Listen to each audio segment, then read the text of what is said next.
সবাইকে নিমন্ত্রণ জানানো হলো। এক এক করে দাদুর বয়সী বন্ধুরা নিমন্ত্রণ পত্র হাতে পেয়ে তরুণ বয়সে ফিরে গেলেন। দুলাল ফোন করেছে, বললে, তিন করি রে, তোর মতো সাহস কজনের আছে রে? বিয়ে করছিস? ব্রাভো ভাই, ব্রাভো।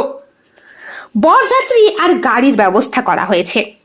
দুটো বাস, দুটো বড় বড় গাড়ি, সবাই আসবে। খাবার দাবারের ব্যবস্থাও পাকা। বিমল বলল, আর তুই তুই কি করবি? আমি বউ নিয়ে গরুর গাড়িতে ফিরবো। হ্যাঁ তাই তো, তুই তো ইতিহাস করবি। এই আমি কিন্তু থাকবো। তিনকড়ি বাবু বললেন, এটাই তো চাই। আমার শিকড়, আমার মাটির টান, ওটা ও বাঁচিয়ে রাখতে চায়। সবাই বিয়ের দিন হই হুল্লোড় করছে।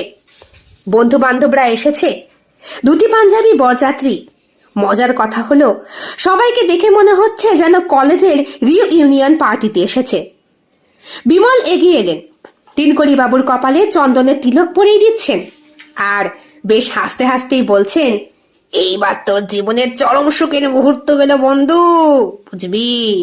সব সুখ বৃথা এই সুখের কাছে।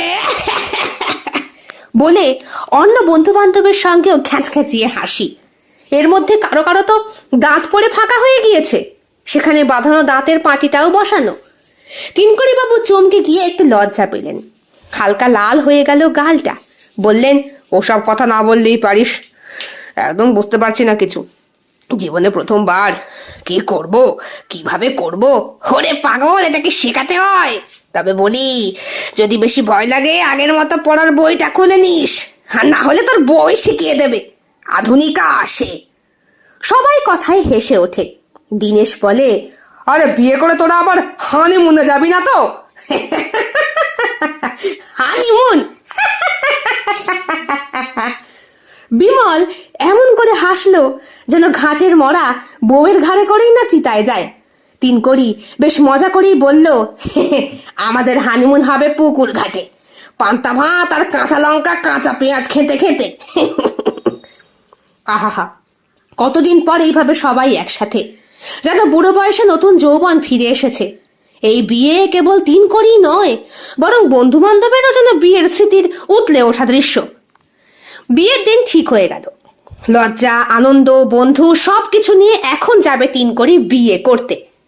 বাড়ি সাজানো হয়েছে অসাধারণভাবে। আলপনা, রঙ্গোলি, কলা গাছ, ঝাড়বাতি, ধূপধুনো, শাঁখ, উলুধ্বনি, একটা পূর্ণাঙ্গ বাঙালি বিয়ে বাড়ি।